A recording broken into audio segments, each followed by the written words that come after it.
The Dusk Guard, Rise. By Viking ZX. Training. Chapter 8. Hunter looked up from his work as the barracks doors swung open with a muted thump. Nova limped into the room, his hooves dragging with every step. His mane and coat were damp with sweat, making him an even darker shade of purple than normal, and he was wincing with every movement. The only part of him that didn't look as if it'd been through the ringer was his eyes. Even through the weariness, however, there was a flash of insolence in Nova's eyes, which at the moment was directed right at Hunter. "So," Hunter said, sitting back and giving Nova a grin. "Done paying the price for swiping Dawn's jewelry last night? Was it worth the 10 bits? "Oh, shove it," Nova said, collapsing on one of the other benches around the table. He lifted his head up just enough to speak. "You were the one who kept her jewelry from her until it was almost over. Why the hey aren't you getting punished?" Hunter laughed. "That'd be the privileges of rank, at least as far as how you got punished." His face soured for a moment, color fading. "She did mutter something about me needing boosters on all my shots soon this morning, so don't think you're the only one getting off free." "Right," Nova said as he rolled over onto his back with an overt wince. "You get stuck with needles, I run a few extra miles and get stuck doing push-ups and muscle exercises for 3 hours." He let out a groan. "I haven't even had lunch yet, and I don't think I could magic up the energy to move a spoon." "How many push-ups did she have you do?" Hunter asked as he leaned forward, turning part of his attention back to the lists in front of him. 5. 5 push-ups and 5 crunches for every bit the jewelry was worth," Nova said, rubbing a hoof up and down one of his forelegs. "She said it was all worth 500 bits too." Hunter winced as he did a quick mental calculation. "So, 2,500 of each." "Yeah," Nova's voice was deadpan. "And I know that jewelry wasn't worth that. She just wanted to get at me. And to make it worse, word's apparently gotten around to a few of the night guard that I'm that guy they were chasing years ago, so a bunch of them showed up to assist me, mostly by watching and making smart remarks." "Ouch. You do anything about it?" "Are you kidding?" Nova asked, rolling just enough that he could make eye contact with him. "I'm burned out as it is. I just let them have their fun." He rolled back onto his back and resumed rubbing his forelegs, wincing occasionally. Hunter paused for a moment, waiting to see if Nova was going to say anything else, but when all he heard was the faint thumping of bass notes from the workshop, he turned his attention back to the papers he'd spread across the low table. Since he'd begun getting reports on the train thefts just over 2 weeks ago, there had been 7 more thefts. One almost every 2 days, although the actual times were irregular enough that no clear pattern had popped up. And the thefts were still just as bizarre. Part of a shipment of geologic samples being sent to a college in Los Pegasus. 1/4 of a shipment of children's toys. And of course more jewelry, which seemed to be the one consistent item. Although following that chain had been inconsistent as well. The street value on most of the jewelry wasn't enough that the thief was making a profit at it, and in several cases, the thief had left jewelry that was far more valuable behind. "So, what are you looking at?" Nova asked, pulling himself from the floor with a noticeable twinge of pain. "Well," Hunter said, sliding across his seat so he could push a few of the papers towards Nova. "These are the reports on everything that's been stolen in the train robberies. Everything the guard knows about as of yesterday." Nova gave a low whistle as he picked up a few of the papers. "This is quite the list." He frowned as his eyes rolled down through the text and onto another paper. "It's an insane list actually," he said, dropping the paper. "What the hey is this pony? A kleptomaniac?" Hunter shrugged. "You got me. That's been my problem over the last few weeks, trying to find some sort of pattern in this stuff." He shuffled the lists around again, looking at the lists he'd written as he'd tried to find something, anything that would match up. "It's making me go starkers. I can't see any pattern to it." "You?" Nova stared at the list he was holding for a moment, swapped it for a second, and then a third, his expression growing more exasperated each time. Finally he tossed the paper down with a look of disgust, shaking his head. I don't see it. It's like they're just picking up stuff at random. He gave a small sigh and picked up another list. I mean, look at this. 3 specialty Celestia clocks. Cheap jewelry taken while the expensive jewelry was ignored. He tossed the paper down. What a loser. Or, Hunter said as he looked at Nova, a new idea springing to mind. Maybe they're just trying to show off? Think about it, he said, cutting off Nova's response. Most of the stuff they steal isn't worth anything to a thief, even the guard has worked out that much. So they can't be in it for what they're stealing. So what else would they be in it for? To show off. He say back, giving his hat a rough tap. Best explanation I can think of, they want to show off just how good they are. Maybe as a call out to another thief, like say, you. His hoof came up, making a quick jab in Nova's direction. Me. For a moment Nova looked surprised, then he broke into laughter, only to stop short with a wince and put a hoof on his side. Ow. Right, no laughing for a day or so. Anyway, he said with a shake of his head. I don't think so. A. If Aniponi actually wanted to impress or call out any other thieves, this would be the wrong way to go about it. B. If they wanted to get my attention specifically, they'd have to do a lot more than just swipe some luggage. And C. No thief would respect this guy after what they've been pulling. Hunter felt his ears stand up in surprise. Wait, you mean thieves actually have some sort of code or something? Nova nodded. And this thief is breaking every rule of it. He gave a snort. I mean, if it fit a pony I recognized, I just would have gone and told him to cut it out rather than letting myself get caught. Or anonymously turned him in. You'd do that? Hunter asked, even more astonished than he'd been a few seconds earlier. Turn them in, I mean. Nova nodded. Look, being a thief in Equestria is a dirty, tricky job, and there's a set of unspoken rules. You play by the rules, everyone stays nice because everyone stays clean. You start running dirty though, he clicked his tongue, shaking his head slightly. And well, no one wants a stupid thief ruining things for everyone else. The group'll sell you out. Honor among thieves? Hunter asked with a chuckle. Nova cocked his head and smiled. It's more likely than you'd think, he said. Thieving in Equestria isn't really a thing, not like it is in other nations.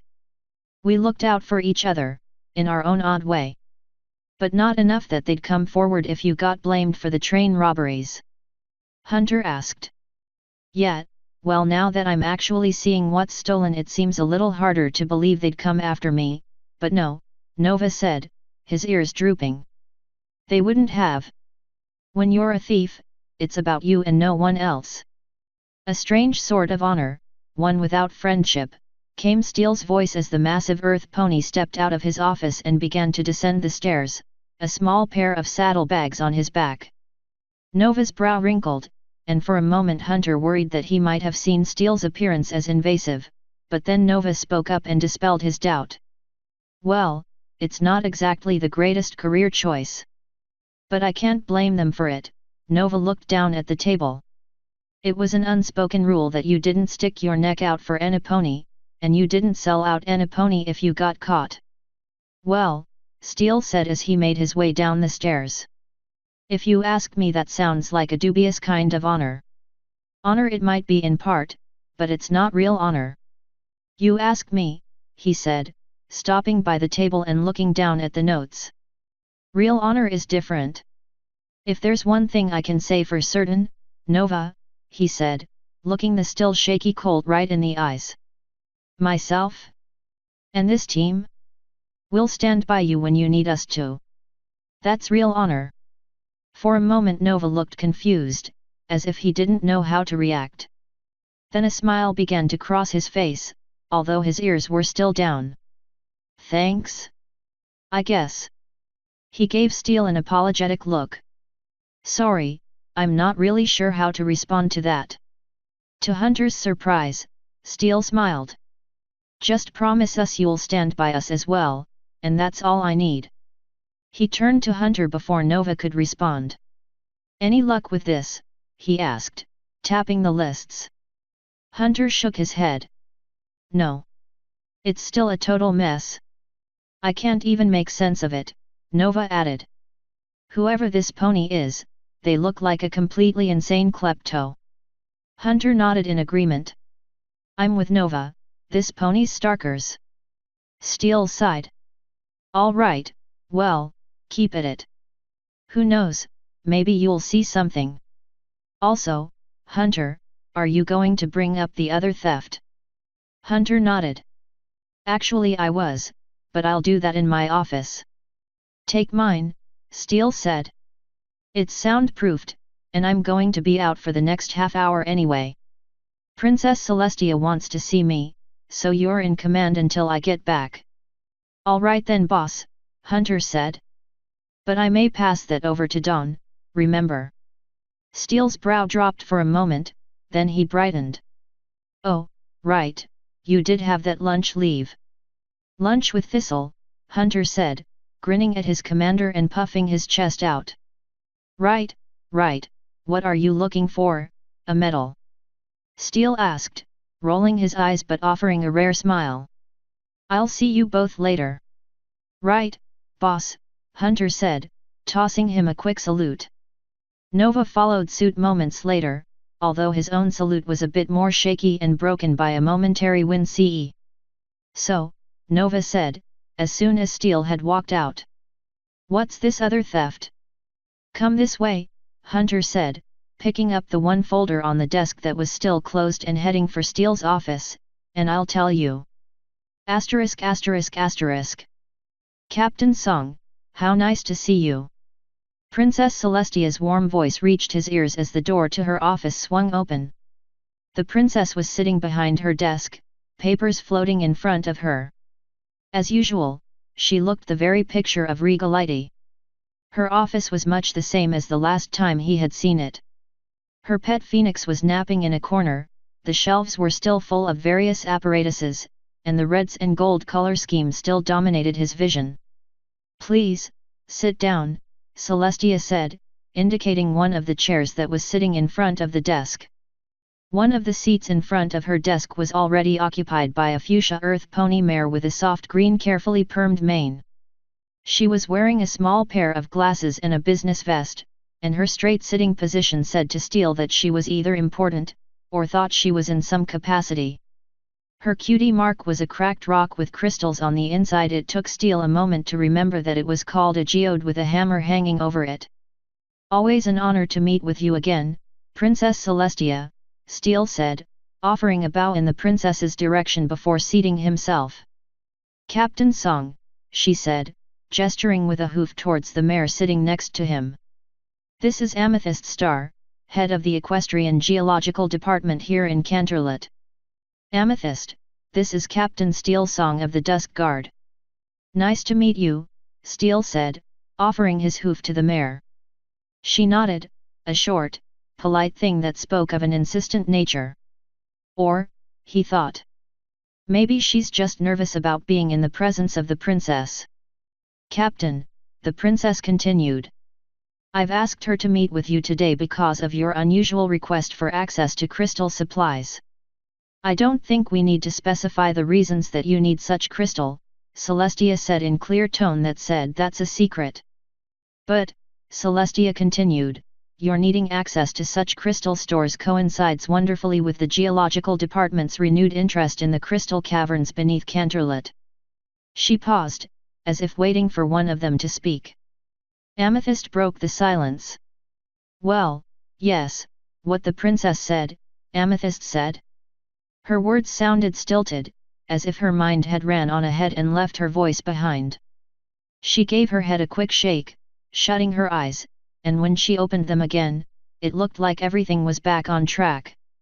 My apologies, she said, looking slightly embarrassed. I'm just so excited to be getting this chance.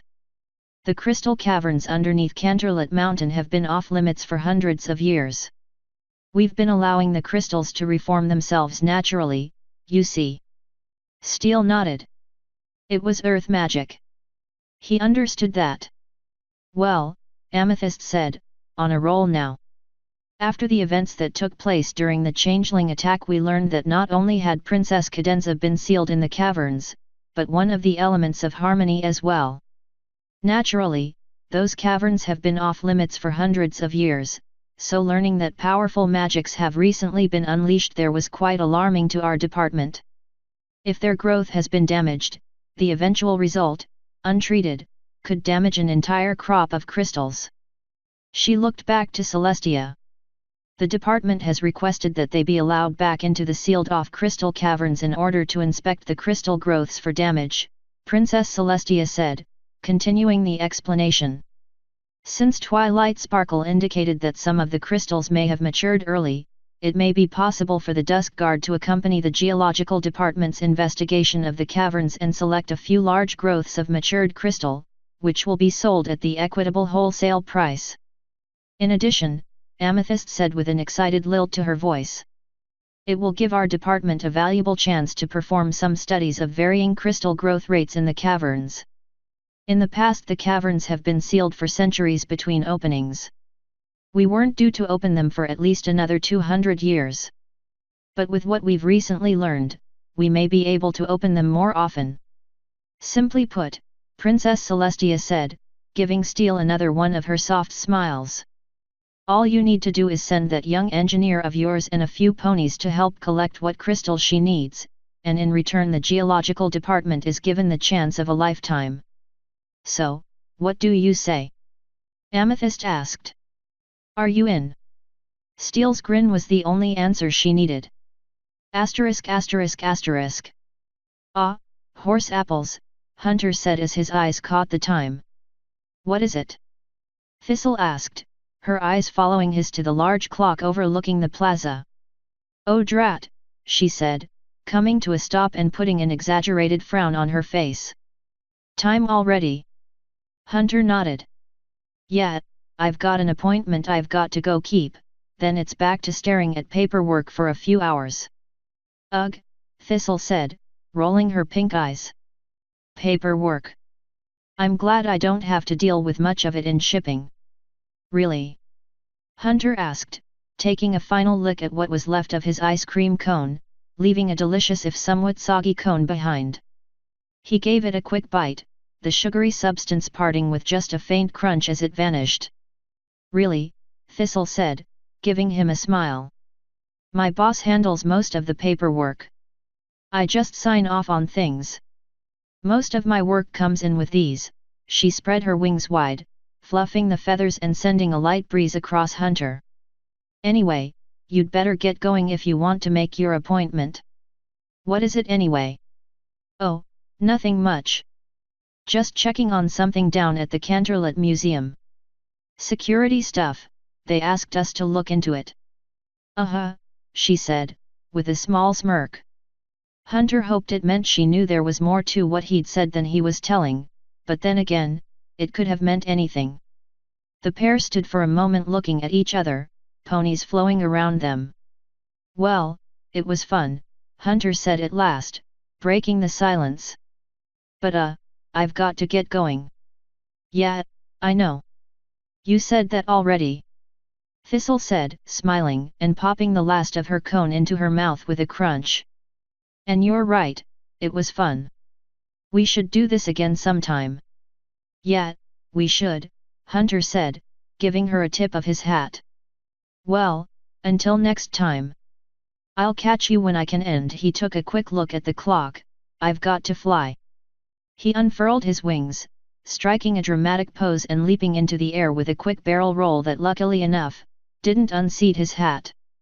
Then, with a final salute towards Thistle, he headed in the direction of the Canterlot Museum. By the time he arrived at the office of the museum watch several minutes later, he'd made up the lost time he'd spent saying goodbye to Thistle at the cost of a small sweat. It wasn't hard, the stifling summer heat was still in full effect, although the weather department had announced that there was going to be a ripper of a storm the next evening. "Hello," Hunter called as he knocked on the door to the small office. "Any pony home?" He took a quick look around. The place was small but clutter-free, although that didn't really give the illusion that there was any more space available. A single small desk was up against one wall, written schedules pinned to a small corkboard above it. Several filing cabinets in the back completed the look of office. It was, he decided, about as average and bland an office as he could have expected. Faint hoofsteps sounded behind him, and he turned just in time to see a navy blue unicorn in a pale blue shirt and tie walk in, head up and eyes alert. He spotted Hunter almost immediately. "Not hard, considering the size of the room. Can I help you?" the pony asked. His tone wasn't threatening, just curious.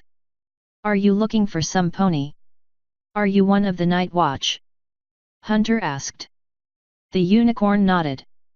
"I'm First Lieutenant Hunter of the Dusk Guard," Hunter said, giving the pony a nod. "Oh," the guard said, his eyes going wide. "Oh. They told me you were coming, I hope you weren't waiting long, what can I do for you?" The pony stepped forward and stuck out his hoof, and Hunter gave it a shake. "Do you need something? Is this about that weird break-in we can't talk about anymore?" "Actually, it is, Mr. Hunter's eyes darted to the pony's shirt. "No name tag." "Quicksilver," the pony said, still shaking Hunter's hoof. "But you can just call me Quick, everyone does." He finally dropped Hunter's hoof and trotted past, tossing himself into a small office chair by the desk and spinning a few circles before coming to a stop. "So, what do you need?" he asked, looking up at him.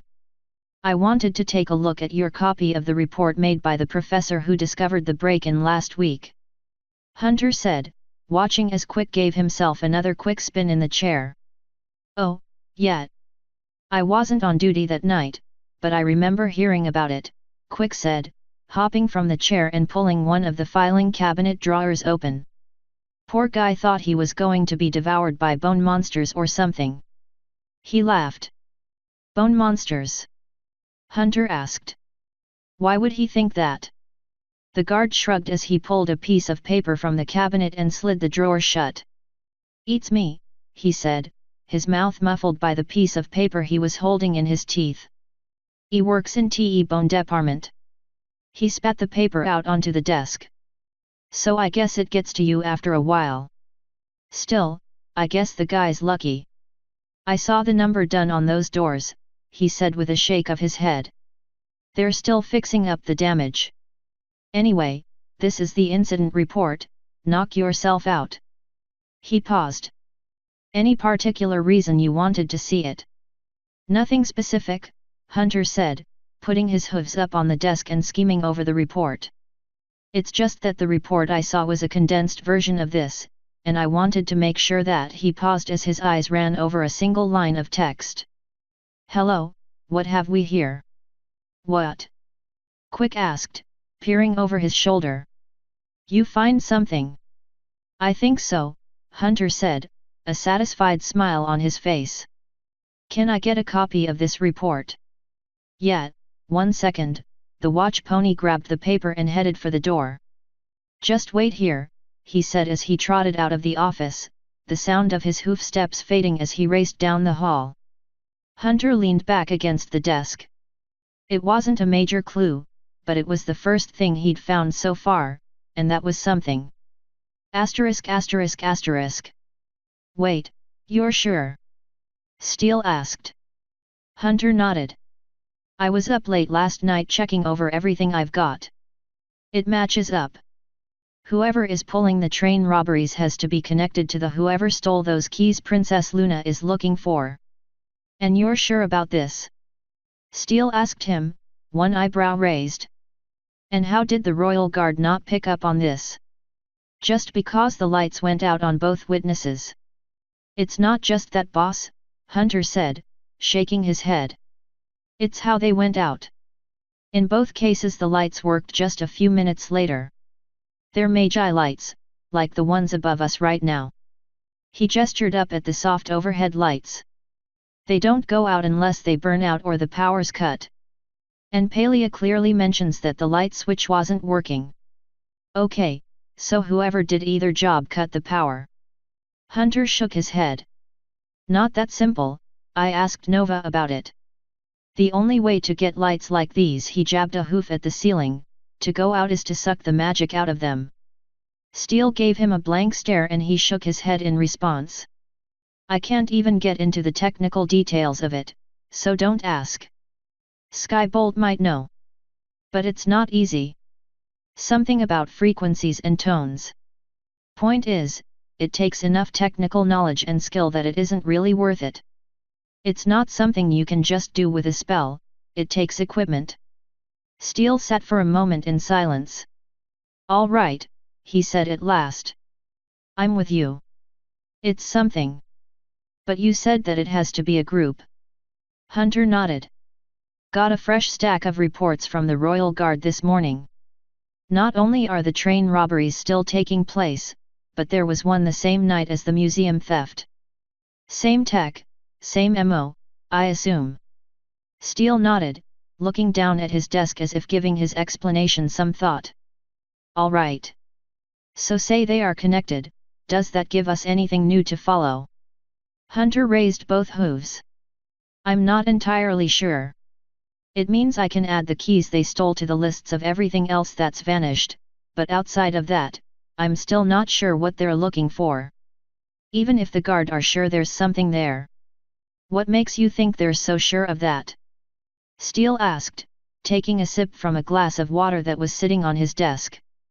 A note that came with the last stack of reports, he said. The guard who delivered it didn't know who'd put it in the report, but it said that there had to be a pattern, just keep looking. He frowned. It was a weird note. It had a heart on it. What kind of a heart? Steele asked, setting his cup down with a frown. Well, there was a knock at the door, cutting him off. He looked at Steele and gave him a shrug. Come in. Steele called with a nod, casually sliding a few papers around on the desk so that anything important was covered. The door opened and a grey-coated unicorn walked in. His shoulders were hunched, and the tufts of mane sticking out from underneath his cap were as sandy blonde as his tail. A pair of saddlebags was slung over his back, resting back in a relaxed fit that just covered his cutie mark, leaving only a small glimpse of red visible. Can I help you? Steele asked, standing with a confused look on his face. The grey unicorn looked up at him, a bored expression on his face. Then a large grin began to spread across his muzzle, a grin so large it almost stretched ear to ear. I'll bet you can, Captain. The unicorn said in a familiar voice. Hunter's jaw dropped in surprise. Nova. The grey unicorn let out a laugh and tossed his head back, no longer slouching. He could see it now, although the face still looked off, although he couldn't quite put his hoof on why. But it was Nova, only grey-coated and blonde-maned. Even Steele was speechless as Nova whipped the cap from his head and tossed it aside with a flourish. I take it from the look on you two's faces that my disguise is pretty good. Pretty good. Steele managed to say. That's impressive. What kind of magic did you use? Nova rolled eyes which, Hunter noted, were brown instead of their usual yellow. Magic, he said, prying one of his eyelids back with one hoof and popping a small lens out of his eye with the other. He blinked a few times, his eye was back to its normal shade. How many times do I have to say it, sir? He corrected, catching himself as Steele's stern look came back in full. Every pony always expects magic.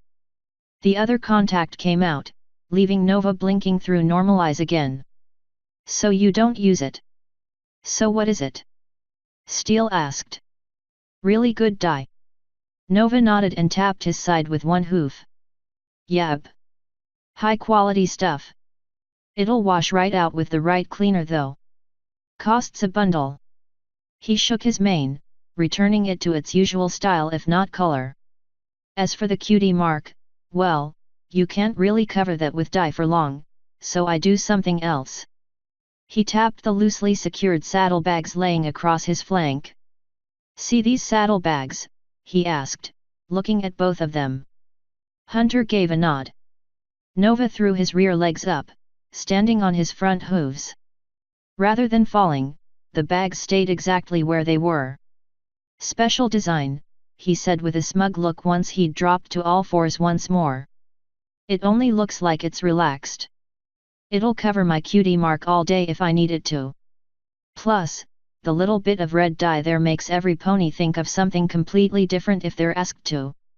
What about your face? Hunter asked, pointing at his muzzle. It looks different too. Shading, Nova said, wiping a hoof across the top of his muzzle. I apply a little dye lighter or darker here and there, and it makes me look just a tad different. Nice work, Steele said. Did anyone try to stop you from getting in here? Nova shook his head. To do that they'd have to see me first. I snuck in with a tour group and disappeared about halfway through. Steele put a hoof to his face with a groan. So I assume that there's a reason you're all dressed up, he asked. Of course, Nova said, sliding the bags off of his flanks and setting them on the floor. It was orders from Lieutenant Hunter. Wait, what?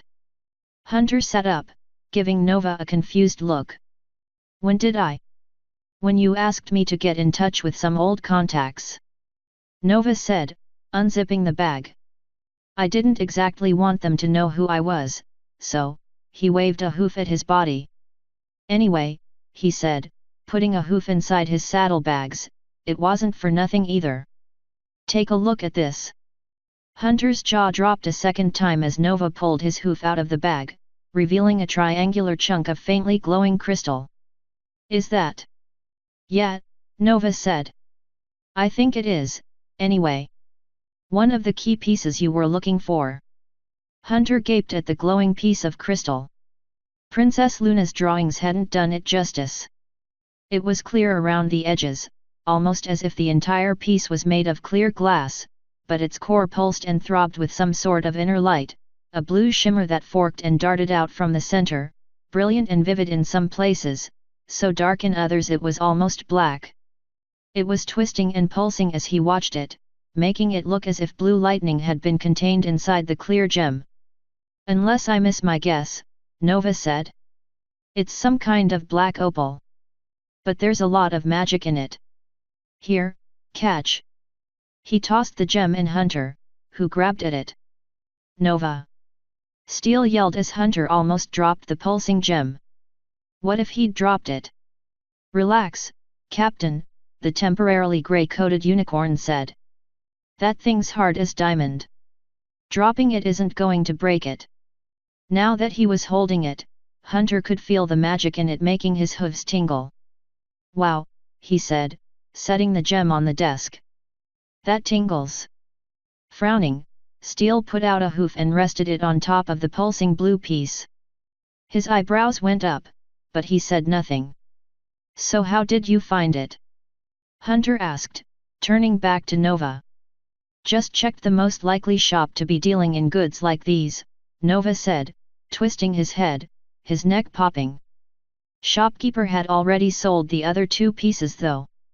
He wouldn't say to where or when, but I caught a look at the books he was using, and he recently shipped something big up north, out of Equestria. Just a few days ago, in fact.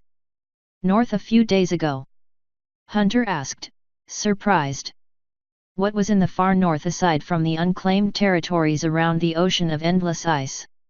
Yep, Nova said. It was a surprise to me too. For him to have sold them to some pony outside of Equestria already, they must have come into his possession not that long after they were stolen. Plus, he sold me that for only 400 bits. 400 bits? Steele said, looking up in shock. Nova ignored him. So I don't think he had any idea what he had. Nova finished. So between that and the dye, that 500 you gave me last night is gone already, Lieutenant, sorry. Although, he said, his face brightening. I may have some change left over from lunch in my bag. 500 bits. Steele said, raising his voice. This was stolen property. Yes it was, Nova said without even batting an eye. And now the dealer will still be in business if we want to look for other stolen property. Steele frowned, but Hunter could see in his face that Nova's logic had won him over. All right, Steele said at last. Good work. Go get cleaned up and ready for the afternoon, we're starting weapons training in a half hour. Dismissed. Nova tossed a quick salute and trotted out the door, pausing only to grab his saddlebags and toss them over his back once more. Well, Hunter said as he looked down at the key sitting on the desk. We've at least gotten part of this taken care of. Yes, we do, Steele said. Kind of wrecks any theories about why these thieves would hit the museum though. He tapped the crystal again. Did they not know what they had? Why steal it in the first place? They clearly didn't sell them for much. He shook his head again and looked up. Keep thinking about it, he said with a nod. In the meantime, could you go have the guard relay to Princess Luna that we have something of hers? He slid the key across his desk with on hoof, dropping it into an open drawer. Until then, it's not leaving this office. Hunter nodded and tossed Steele a salute, trying to remember what they'd been talking about before Nova had come in with such surprising news. Something to do with the stuff he'd gotten from the guard that morning? He shook his head as he flew towards the barracks door. Whatever it was, it probably wasn't important. Author's note. Random character note.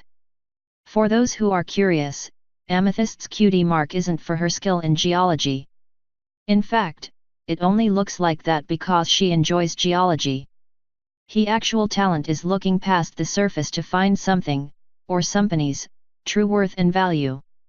It's really a talent that could serve her well in any position she chooses, but she loves geology. Given her talent, it's no wonder that her team of geologists is levels past anyone else. End author's note.